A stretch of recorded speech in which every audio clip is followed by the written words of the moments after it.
नमस्कार, मैं हूँ नितेंद्र कौशिक और अभी मौजूद हूँ नई दिल्ली में।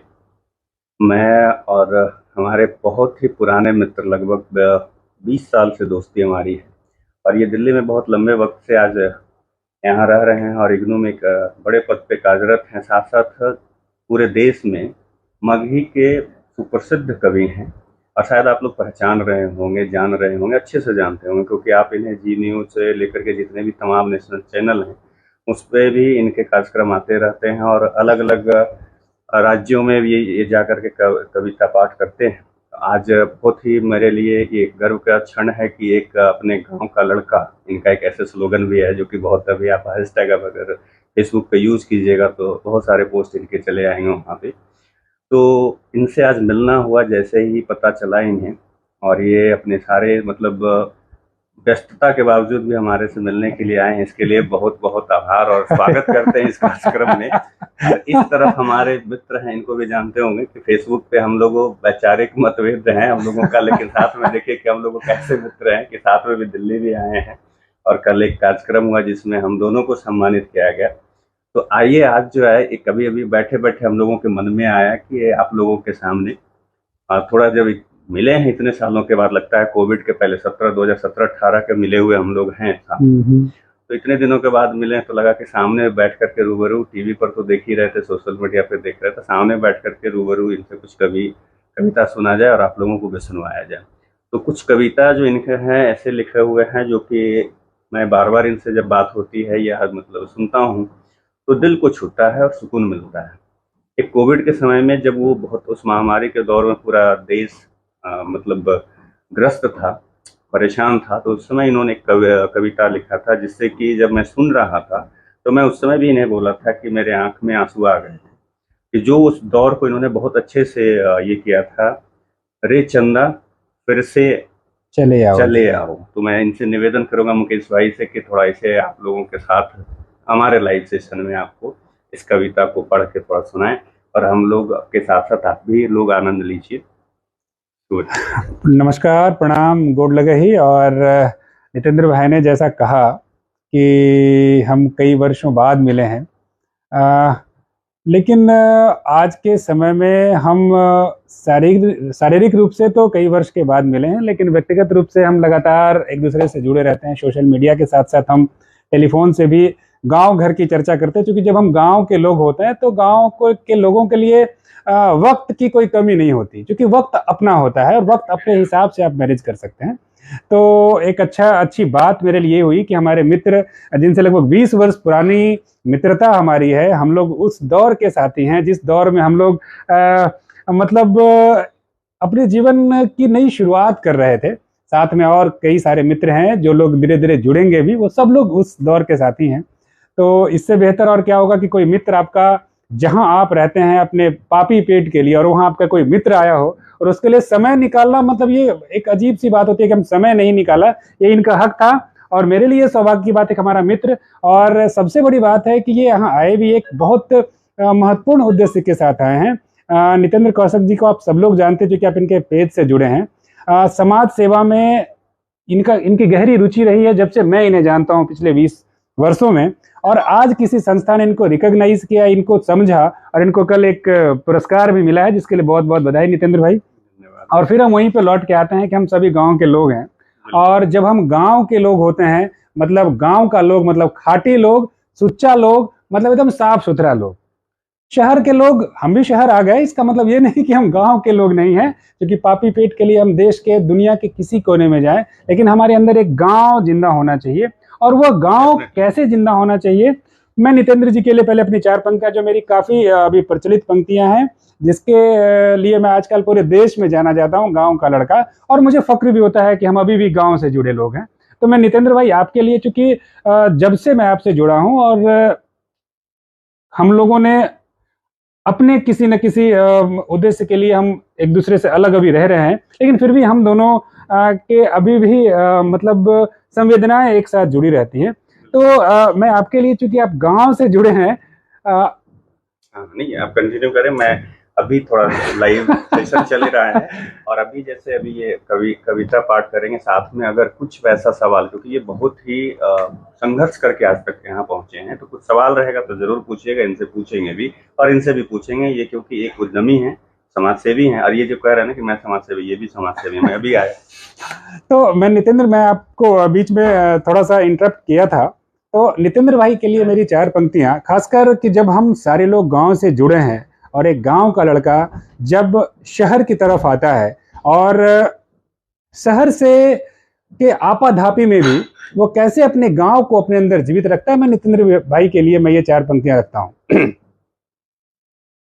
नितेंद्र भाई आपके लिए कि कदम दर झिटकियां चुनता रहा है गांव का लड़का। क्या होता है गांव का लड़का, कैसे होते हैं नितेंद्र भाई जैसे लोग कि कदम दर झिटकियां चुनता रहा है गांव का लड़का, हमेशा अपने ही जिद पर अड़ा है गांव का लड़का, जो अपने हौसलों से नाप आया है धरा अंबर, जो अपने हौसलों से नाप आया है धरा अंबर, मगर दहलीज पर अब भी खड़ा है गांव का लड़का, मगर दहलीज पर अब भी खड़ा है गांव का लड़का, मगर दहलीज पर अब भी खड़ा है गांव का लड़का। इसी श्रृंखला में आपके लिए और हमारे जो बच्चे आजकल देश दुनिया में नाम कमा रहे हैं, इसरो और गूगल तक पहुंच रहे हैं, उनके लिए मैंने 4 पंक्तियां लिखने का प्रयास किया है कि अलंगों आरियों पगडंडियों सा गांव का लड़का। जब शहर के लोग 100 कदम चलने के लिए पार्क की तलाश में रहते हैं कि हमारे मोहल्ले में कोई पार्क हो जहां हम 100, 200, 500 कदम चल पाएं, तो हमारे गांव में मीलों मील तक लगातार हमारे खेत की आरी और हमारा अलंग होता है। तो मैं वहीं से मैंने पंक्तियां उठाई है कि गांव के लड़के कहां अपने आप को जीवित रखते हैं कि अलंगों आरियों पगडंडियों सा गांव का लड़का, शहर के चौक ऊंचे मंजिलों सा गांव का लड़का, जो नासा इसरो गूगल सहित मेटा को भी भाए, जो नासा इसरो गूगल सहित मेटा को भी भाए, वो दिल से है अभी भी खिड़कियों सा गांव का लड़का, वो दिल से है अभी भी खिड़कियों सा गांव का लड़का। और चूंकि एक गीत की चर्चा नितेंद्र भाई ने अभी किया था, मैंने कोविड के टाइम में जब सड़कों पे सिर्फ कदम चल रहे थे, लगातार कदमों की थाप सुनाई दे रही थी, उसमें एक वेदना महसूस की जा रही थी पूरे देश पूरी दुनिया में, तो मैंने एक कविता लिखी, मैंने गीत लिखने का प्रयास किया।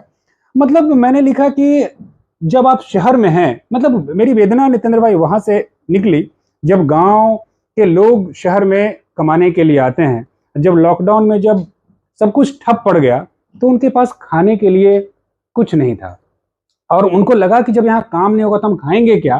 तो वो नंगे पैर, गाड़ियां नहीं मिल रही थी, ट्रेनें बंद थी, तो वो अपने जरूरी सामान अपने सर पे लेकर के वो 1000, 1500, 2000 किलोमीटर पैदल जा रहे थे। उनको इस बात का भय था कि हमको यहाँ कोई खिलाने वाला नहीं होगा। तो इसीलिए मुझे गांव की याद आई और मैंने गांव की तरफ से वो गीत लिखने मैंने प्रयास किया कि भाई शहर छोड़, यदि तू गांव में होता तो तुमको ऐसा नहीं करना पड़ता। मैंने वहीं से पंक्तियां लिखा है कि गांव उसको कैसे बुला रहा है कि बेटा तू शहर छोड़, तू गांव आ जा।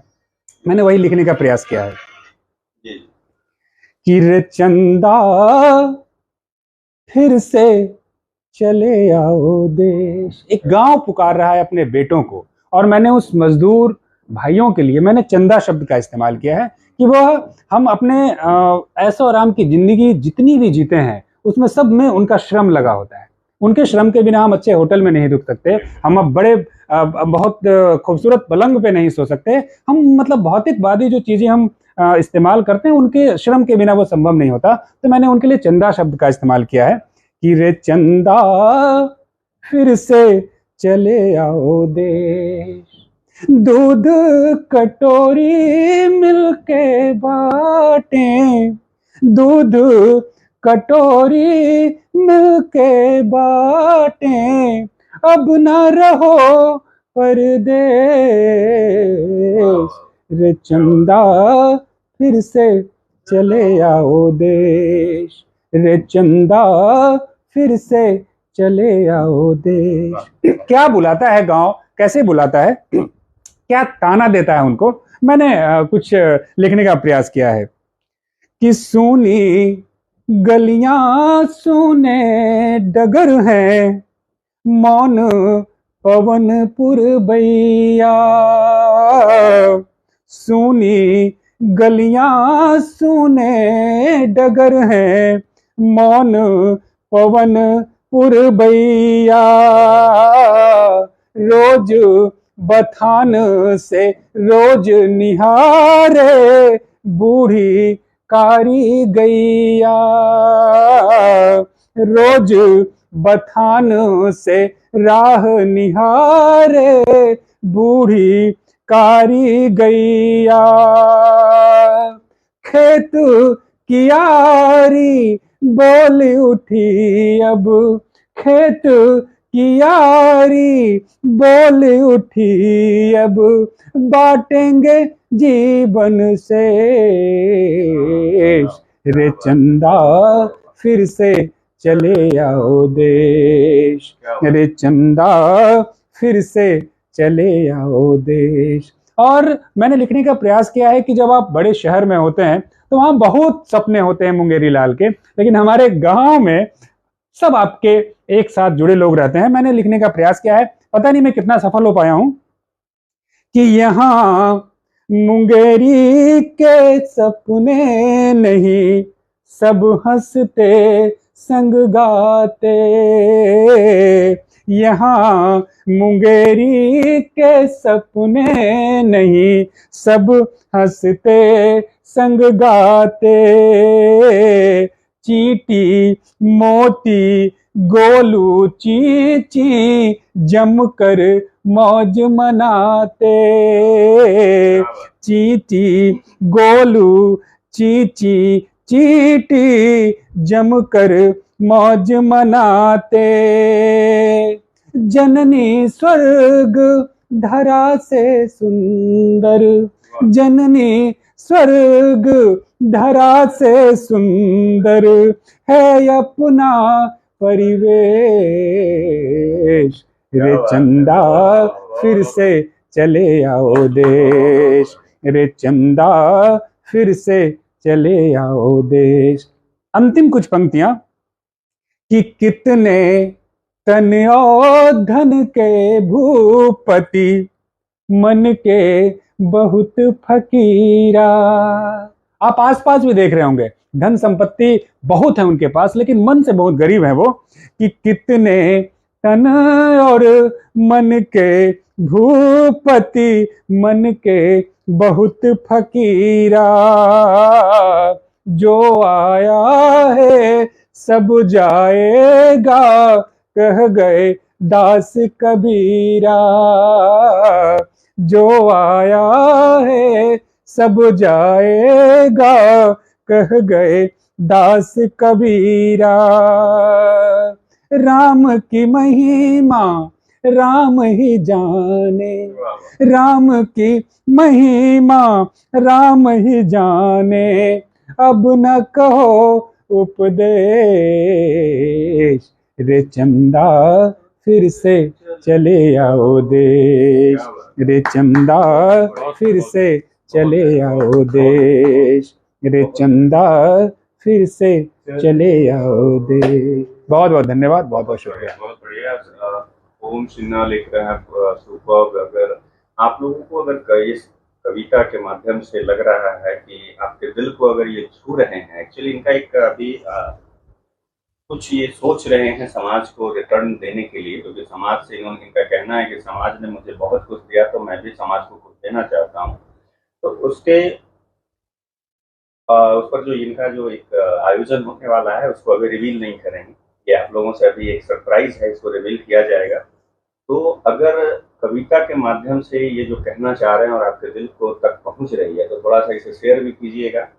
और कुछ अगर आपके मन में लगे कि हाँ, ये जो कह रहे हैं ये बात सही है, तो अपने अपने आसपास जो है, जो इनका एक है गांव का लड़का, और गांव के जो अभी तक जो इन्होंने बात रखी, जो आपने सुना कि गांव को ये फिर से, मतलब वो पुराने दौर के जो हम लोगों के समय का गांव था, जो हम लोग उस मिट्टी में जो पलते थे, वो मासूमियत के साथ जो खेलते बढ़ते थे, उस गांव की ये बात कर रहे हैं। तो आइए इसके साथ जो है हम लोग और कुछ इनसे एक दो कविता, ज़्यादा नहीं, एक दो कविता और सुनेंगे।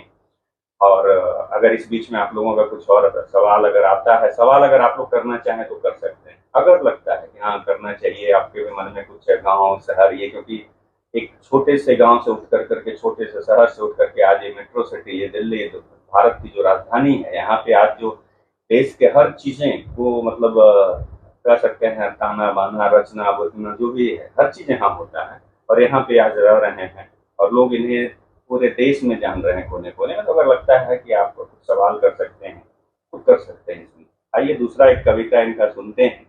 ऐसे तो एक इनका बहुत फेमस कविता हुआ था, ये चाय का, एक इन्होंने चुस्की के बारे में बहुत बेहतरीन तरीके से मराठी में इन्होंने गाया था। बट एक इनसे इधर देखेंगे कि हाँ, एक कवि यहाँ पे दिल्ली के, जो अभी वर्तमान दिल्ली की स्थिति है, उस पर इन्होंने जो एक बढ़िया सा कविता लिखा है, जो अब ये जरूर मैं कहना चाहूंगा कि ये कविता सुनने से पहले थोड़ा सा चश्मा उतार लीजिएगा, दिल को साफ कर लीजिएगा, दिमाग को भी साफ कर लीजिएगा, क्योंकि कवि जो होता है कभी भी पक्षपाती नहीं होता है, बराबर तराजू में तौलता है। हम आप हो सकते हैं पक्षपाती, कभी नहीं होता है। तो आइए सुनते हैं, उस कविता का आनंद लीजिए। संजीव जी। हाँ भाई, बहुत बहुत धन्यवाद पुनः। आजकल आपने देखा होगा, पूरा देश देख रहा था कि पूरी दिल्ली पानी पानी मतलब हो गई थी। तो मैंने सोचा कि इसके पीछे कौन लोग हैं। तो भाई कवि जब होगा तो अपने कविता के माध्यम से ही सवाल करेगा। तो मैंने एक सवाल पूछने का प्रयास किया है अपने चाचाओं से, अपने भाइयों से। तो मैंने देखिए मैं कहाँ तक सफल हो पाया हूँ। क्योंकि नई कविता मैंने लिखी है, मैंने इसको वॉल पे डाला भी था।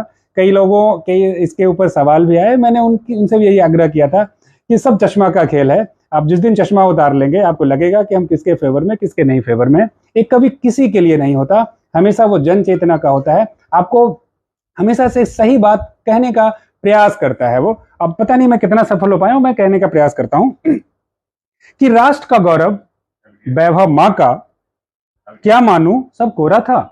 मैंने सवाल पूछा है कि राष्ट्र का गौरव वैभव मां का, क्या मानूं सब कोरा था। दिल्ली पेरिस से अच्छा होगा, पीटा बहुत ढूंढेरा था। कि राष्ट्र का गौरव वैभव मां का, क्या मानूं सब कोरा था। दिल्ली पेरिस से अच्छा होगा, पीटा बहुत ढिंढोरा था। तेरे मेरे के चक्कर का, तेरे मेरे के चक्कर का अब समझा क्या लोचा है। कि तेरे मेरे के चक्कर का अब समझा क्या लोचा है। अच्छी ची भाव भाव के चक्कर में आम आदमी ओछा है। अब सब जनता देख रही है कि अब सब जनता देख रही है। बोलो किसकी नादानी है, आज बता दो किसके चलते दिल्ली पानी पानी है। आज बता दो किसके चलते दिल्ली पानी पानी है। मैंने फिर लिखने का प्रयास किया कि घर के सब सामान बहे।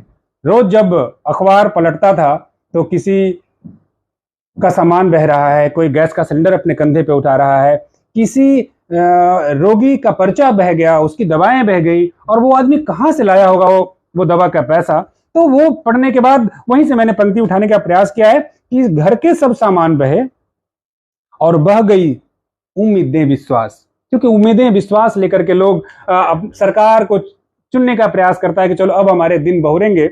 लेकिन जब चीजें यथावत रहती है तो एक सवाल तो उठता है। और एक कवि का काम है कि जनता की बात, क्योंकि कभी कुछ नहीं होता, कभी तो जनता की ही बात कहने का प्रयास करता है। तो मैंने लिखने का प्रयास किया है कि घर के सब सामान बहे और बह गई उम्मीदें विश्वास।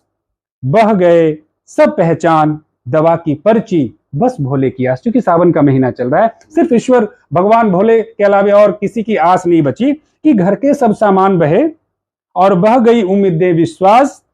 बह गए सब पहचान, दवा की पर्ची बस भोले की आस। हमने सोचा था अच्छे दिन, कि हमने सोचा था अच्छे दिन रातें भी खुशहाल हमने सोचा था अच्छे दिन रातें भी खुशहाल रहेंगी, बिजली पानी अच्छी शिक्षा मुफ्त साल दर साल मिलेगी। कि हमने सोचा था अच्छे दिन रातें भी खुशहाल रहेंगी, बिजली पानी अच्छी शिक्षा मुफ्त साल दर साल मिलेगी। वापस ले लो मुफ्त की कीमत इतनी अगर चुकानी है, आज बता दो किसके चलते दिल्ली पानी पानी है। आज बता दो किसके चलते दिल्ली पानी पानी है। अंतिम मैंने लिखने का प्रयास किया कि हे भैया हे चच्चा सुन लो, हे भैया ए चच्चा सुन लो, बस इतनी सी अरज हमारी, और कुछ नहीं। कि ए भैया ए चच्चा सुन लो, बस इतनी सी अरज हमारी, सर पर छत 2 जून की रोटी, तन पर लुग्गा गरज हमारी। आम आदमी के लिए बस रोटी कपड़ा और मकान के अलावा ज्यादा सोचता ही नहीं वो। कि ए भैया ए चच्चा सुन लो, इतनी सी है अरज हमारी, सर पर छत 2 जून की रोटी, तन पर लुग्गा गरज हमारी। ऐसे होगी फिक्र शहर की, कि ऐसे होगी फिक्र शहर की, बोलो कैसे बेटे निकले। कि ऐसे होगी फिक्र शहर की, बोलो कैसे बेटे निकले। तुम में दिखा था अपनापन, आप भी अपने खोटे निकले। तुम में दिखा था अपनापन, आप भी अपने खोटे निकले। नहीं रहे अब आम आदमी, नहीं रहे अब आम आदमी, तुम भी राजा रानी हो। आज बता दो किसके चलते दिल्ली पानी पानी है। आज बता दे किसके चलते दिल्ली पानी पानी है। आज बता दो किसके चलते दिल्ली पानी पानी है। बहुत बहुत धन्यवाद, बहुत बहुत शुक्रिया। कहूंगा कि ये नहीं आपका मतलब कुछ और है। एक्चुअली आपका मतलब हमसे हर लोगों के लिए किया गया। इनका जो तंज था एक्चुअली सभी पे था। अभी कुछ साल पहले 2019 में बिहार भी पानी पानी था, दिल्ली भी पानी पानी है, यूपी भी है, महाराष्ट्र पानी पानी है, हर जगह होता है। तो ये सवाल जो है ना हर जगह के लिए है, लेकिन हम करते क्या है ना कि उसको अपने हिसाब से ले लेते हैं कि हाँ ये उनके लिए है, ये उनके लिए। ऐसा कुछ नहीं, ये सभी के ऊपर था। अगर ये पूरे कविता को सुनेंगे जो भी भाई, अगर उन्हें लगेगा तो उनसे क्षमा प्रार्थी नहीं है। क्षमा प्रार्थी नहीं है, क्योंकि आप जैसा सोच रहे वैसा कुछ नहीं है। ये कविता के माध्यम से उन सभी के लिए है। हर सरकार के ऊपर ये था कि आपने हमें वादे कुछ और किए, दिए क्या हमें। बस वही चीज इन्होंने कहा कि कीमत ले लो, मुझे जो है मेरा जो पुरानी चीज वही है, वापस करो, यही चीज है। तो अब इसके साथ जो है ना हम लोग ज्यादा इस सेशन को ज्यादा लंबा नहीं, क्योंकि ज्यादा लंबा होगा तो फिर वो ठीक नहीं होगा।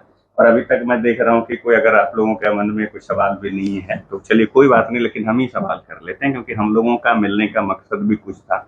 एक तो पुराना संबंध, उसे जो है हम लोगों का जो फोन के जरिए जो था उसे मिलकर से फिर से उसको जो है एक नया उसमें जो है जान गर्माहट, हाँ, गर्माहट ला रहे हैं हम लोग।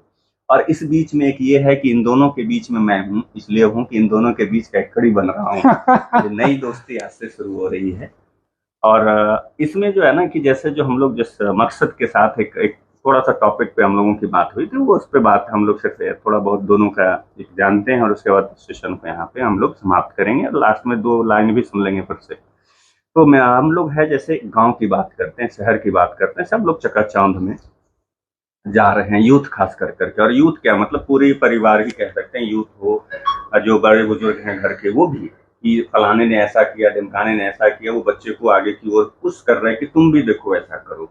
हम हवाई जहाज की बात कर रहे हैं, लेकिन पैदल चलने की बात नहीं कर रहे। जबकि अगर उन पुराने चीजों की, गांव की चीजों को अपनाएंगे तो मुझे लगता है कि स्वस्थ शरीर, और जो पहले जमाने में बोला जाता है कि ये कहा, मैं भूल रहा हूँ कहावत कि स्वस्थ ही धन्य है, इस तरह का कुछ बातें होती थी कि आपका अगर शरीर स्वस्थ है तो वही सबसे बड़ा धन्य है।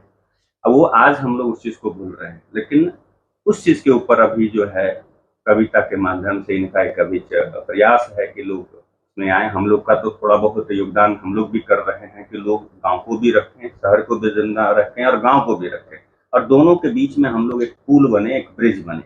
उसके लिए युवाओं को, जो गार्जियन हमारे साथ ये वीडियो जब बाद में देखेंगे या जो देख रहे हैं, जितने भी लोग देख रहे हैं, जिन्होंने देखा है, फिर से कहेंगे, रिक्वेस्ट करेंगे एक बार रिपीट मोड पे देख लीजिएगा कि उन युवाओं के लिए इनका मैसेज क्या है। पहले संजीव मुकेश जी से सुनते हैं कि सिर्फ चकाचौंध की ओर जो भाग रहे हैं उन बच्चों के लिए इनका क्या संदेश है, और उसी पर सुजीत जी से भी हम लोग लास्ट में एक इनसे भी वक्तव्य लेंगे।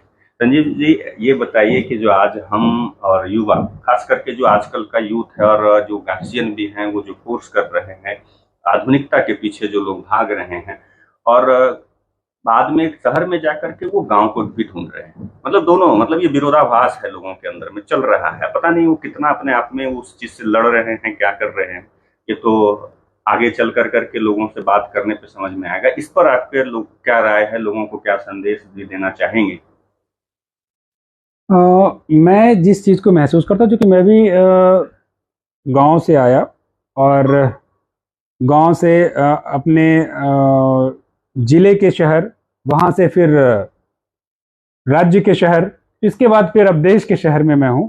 तो मेरे ख्याल से हमने महसूस किया है उन सारी चीज़ों को कि हम कुछ पाने के फिराक में वो चीज़ें छोड़ते चले जा रहे हैं जिसकी ज़्यादा ज़रूरत हमारे जीवन को है, या यूं कहें कि हमारे लिए ज़्यादा महत्वपूर्ण है वो। क्योंकि हम पैसे तो कमा ले रहे हैं, हम सुख सुविधाएं तो महसूस कर ले रहे हैं। आप आज कुछ नहीं करना है तो आप एक दिन के अखबार को उठा लीजिए, उसमें से बहुत सारी ऐसी खबरें दिखेंगी जिसमें आपको ये महसूस होगा कि जो उसमें से जो खबरें हैं वो किया गया तो मानव के द्वारा है, लेकिन आपको महसूस होगा कि कोई मनुष्य नहीं कर सकता। इसके पीछे का कारण क्या है? इसके पीछे का कारण मैं ऐसा मानता हूं कि हम अपनी मनुष्यता को कहीं पीछे छोड़ दे रहे हैं, हम मशीन बनते जा रहे हैं। जैसे मशीन क्या करता है कि मशीन को जितना आप कहेंगे और जो आप काम कहेंगे वो ऑर्डर के थ्रू कर देता है। मनुष्य में क्या होता है कि हम में संवेदना होती है, हम महसूस करते हैं कि हमको क्या सही है और क्या गलत है। जैसे किसी मशीन को, यदि कोई रोबोट हो जिसको बता दिया किसको किसी की हत्या कर देनी है, वो नहीं देखेगा आगे पीछे कौन है, उसके पिता आएंगे तब भी, इवन यहाँ तक कि जो उसका बनाने वाला उसके सामने भी वो कटार चल जाएगा। लेकिन वही यदि आप किसी मनुष्य के हाथ में देंगे तो उसके बहुत कोई प्रिय लोग आएगा तो वहां उसके हाथ अनायास ही रुक जाएंगे।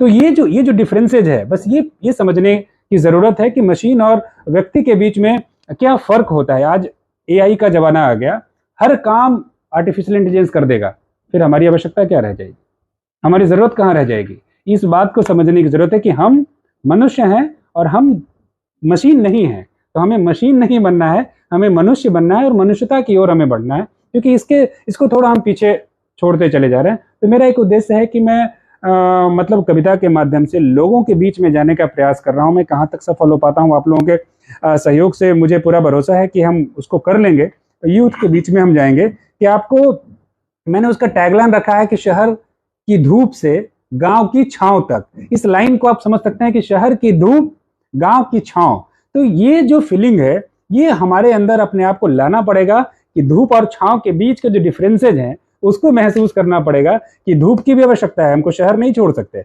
हमको विकास यदि करना हो तो हमको आगे बढ़ना पड़ेगा, लेकिन इस कीमत पर नहीं कि हम अपने पीछे के रास्ते में गड्ढा लगा दें कि हम फिर पीछे वापस नहीं लौट पाए। हम वहां गड्ढा नहीं खोद सकते, हम आगे की सड़कें बनाएंगे लेकिन पीछे की सड़कों को भी दुरुस्त करते चलेंगे। इसकी जवाबदेही मुझे लगता है कि हम सबों की। बहुत बढ़िया आपका ये जो है एक सोच है और इस पर सभी में काम करने की ज़रूरत है, हम सबों को काम करने की ज़रूरत है। इसी से संबंधित जो हम एक सवाल सुजीत जी से भी लेंगे और इसके बाद जो है इसे हम लाइव सेशन को यहीं पे हम लोग खत्म भी करेंगे। इसके सवाल के बाद एक 2 लाइन की पंक्ति जो है इनके भी सुनेंगे संजीव जी की, उसके बाद हम लोग। सुजीत जी ये बताइए, जैसे मेरा ये इसमें एक सवाल उसी चीज़ को थोड़ा सा और ये कर लेते हैं कि जैसे इन्होंने कहा उस चीज को देखते हुए हम उसमें ऐड ये कर रहे हैं कि आज इस भाग दौड़ में ऐसा नहीं लग रहा है कि सिर्फ गांव और शहर के बीच में दूरियां तो बढ़ ही गई हैं, आसमान जमीन का फर्क आ गया है, लेकिन ये भी तो लग रहा है ना साथ में कि मनुष्य का जो जिंदगी जो है हमारे इंसानों की, वो भी छोटी होती चली गई। इसको सही करने के लिए क्या पहल करने की आवश्यकता है, कैसे ये सही हो सकता है? जैसे संजीव भाई ने कहा कि ये कविता के माध्यम से कुछ करना चाह रहे हैं, आपको क्या लगता है कि हम जैसे लोग या और भी जो लोग हमारे जैसे लोग जो देख रहे हैं आसपास में जो भी हैं समाज में, क्या करना चाहिए जिससे कि ये जो दूरी है वो कम हो? और जब वो दूरी कमेगी तो मुझे लगता है कि इंसानों की उम्र भी बढ़ेगी। संजीव भाई बहुत अच्छा बात बता रहे थे कि गांव से शहर की तरफ भागे जा रहे हैं हम लोग और अपना सारा नैतिकता और संवेदना ये सब भूलते जा रहे हैं। सबसे बड़ा रीजन है कि हम लोग अब भौतिकवादी हो गए, साहित्य से दूर हो गए। एक नैतिक शिक्षा की पढ़ाई होती थी पहले, वो भी बंद हो चुका है। हम लोग बेसिकली ज्यादातर साइंटिफिक होते चले जा रहे हैं, विज्ञान की ओर, सब कुछ विज्ञान, सब कुछ विज्ञान। जीवन अध्यात्म को भी छोड़ दिया। अध्यात्म का मतलब सीधा हो गया है कि बस जाके घंटी बजा लिए, मंदिर में माथा टेक लिए, हो गया। अध्यात्म को अपनाने की जरूरत होती है। कहने का मतलब अध्यात्म अपना रहे हैं तो हम अपने इर्द गिर्द जो लोग हैं, जो सोशल कल्चर में रहते हैं, जो हमारे परिवार के लोग हैं, जो हमारे समाज के लोग हैं, नहीं, अध्यात्म और विज्ञान दोनों को समझना पड़ेगा, क्योंकि अध्यात्म भी विज्ञान है, उसको समझने की जरूरत है। अध्यात्म से हम विज्ञान का यूटिलाइजेशन करें अपने लिए, ताकि हम विज्ञान के गुलाम बन जाए। हाँ, एग्जैक्टली। हम अब विज्ञान के गुलाम बन रहे हैं, जैसे कि आपने कहा कि हम एआई की तरफ जा रहे हैं, तो हम एक तरह से उसके गुलाम बनने जा रहे हैं। हम जितने भी प्राणी हैं प्रकृति में, मनुष्य हम लोग जो है दोपाया, उस पर एक तो चीज अलग से दिया गया, संवेदना वेदना के अलावा सोचने की शक्ति, कि हम क्या क्या बुरा करेंगे, क्या अच्छा करेंगे सोसाइटी के लिए। ऑल ओवर वर्ल्ड में जितने भी सोसाइटी जीवित प्राणी, उसके लिए हम कितना भला कर सकते हैं, उसका बिना कुछ नुकसान पहुंचाए, ये हमारा सबसे बड़ा मूल कर्तव्य होना चाहिए। लेकिन हम आज के डेट में सिर्फ और सिर्फ भौतिक उनके, हमको यहाँ पहुंचना है, वहां पहुंचना है, रॉकेट पहुंच जाए, चांद पे पहुंच जाए, उसके लिए अपने सारे रिश्तों को छोड़ दिया हम लोगों ने, रिश्ता का तार कर दिया है। माता पिता का कोई वैल्यू नहीं, भाई बंधु का कोई वैल्यू नहीं, अगल बगल समाज से किसी को कोई लेना देना नहीं, एक पड़ोसी दूसरे पड़ोसी को नहीं जान रहा है, एक दोस्त दूसरे दोस्त का टांग खींचने के पीछे लगा हुआ है, उसको उठना देना नहीं चाहता कि पहले हम। ऐसा नहीं होना चाहिए। और इसका सबसे मूलभूत कारण है कि हम जितना टीवी पर देखने लगे हैं, टीवी है, सोशल मीडिया है, कि भाग दौड़ की जिंदगी, शहर जाएं, ये होगा वो होगा, ऐसे कर लेंगे वैसे कर लेंगे, ऐसा नहीं होता है। जबकि कोरोना काल में 2 साल में लोगों को सीख जाना चाहिए कि गांव ही था जो हम लोग जिंदा थे, गांव नहीं होता तो हम लोग जीवित। बहुत बढ़िया। गांव का ही सब्जी उस समय जरूरत था, गांव का ही खाने का, प्रकृति ने एक लेसन दिया, तब भी लोग को समझ में नहीं आ रहा, भागा दौड़ी।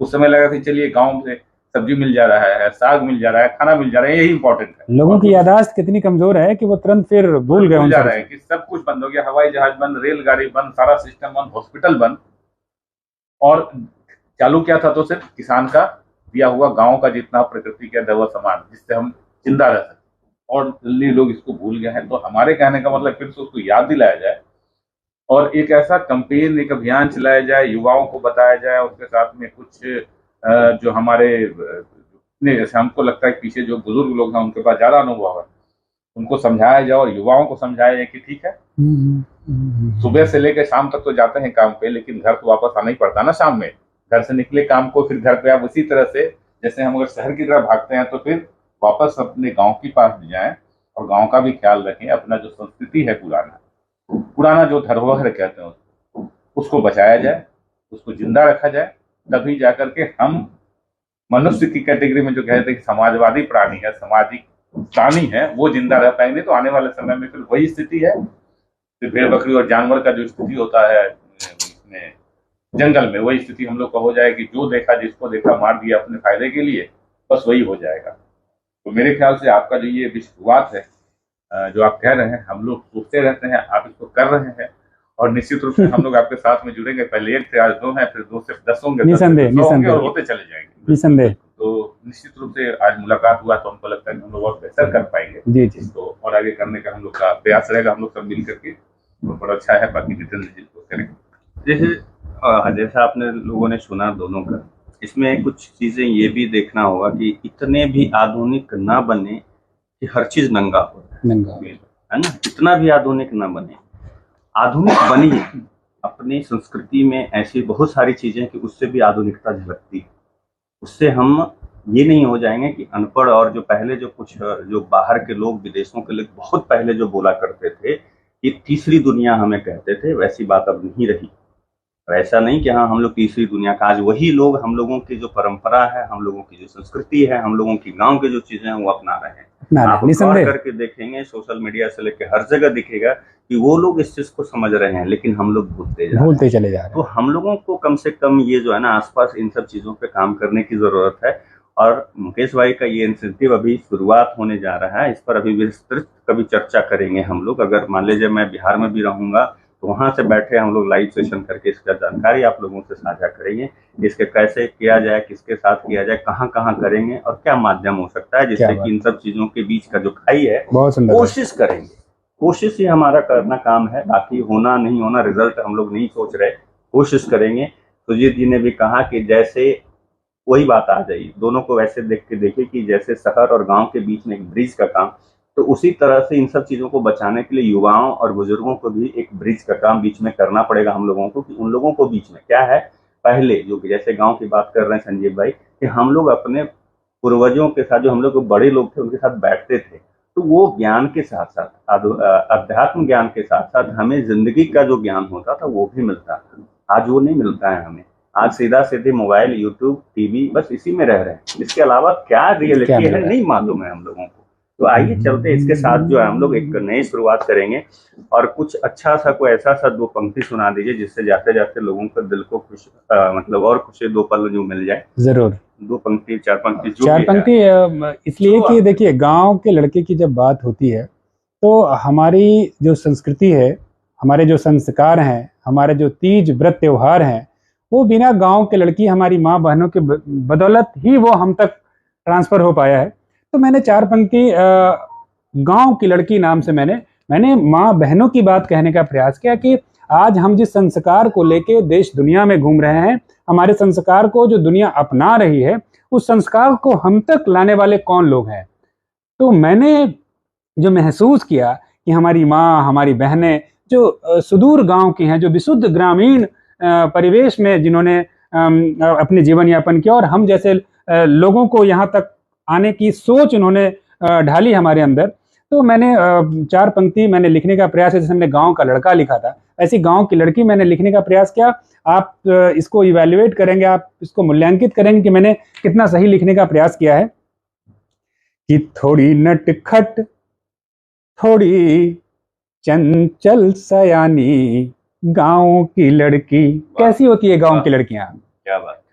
कि थोड़ी नटखट, थोड़ी चंचल सयानी, गांव की लड़की। आप गौर करेंगे कि राधा की झलक गौर कीजिए। और मैं बताऊं कि ये जब मैं IIT और NITs में पढ़ता हूं, वहां के बच्चे भी इससे कनेक्ट करते हैं, तो ये मेरे लिए लगता है कि नहीं, अभी भी हर किसी के जहन में वो गांव बसा हुआ है। लेकिन क्या है ना कि ऊपरी जो परत धूल है ना, वो धूल जो को बस थोड़ा सा, हाँ, उस धूल को थोड़ा सा छाटने की जरूरत है। कि थोड़ी नटखट, थोड़ी चंचल सयानी, गांव की लड़की, सलोनी सांवली, गंगा का पानी, गांव की लड़की है जिससे तीज व्रत त्योहार, आंगन में खड़ी तुलसी। साइंस भी कहता है कि यदि तुलसी में आप जल डालते हैं तो आपके घर का माहौल जो है वो सकारात्मक रहता है। कि है जिससे तीज व्रत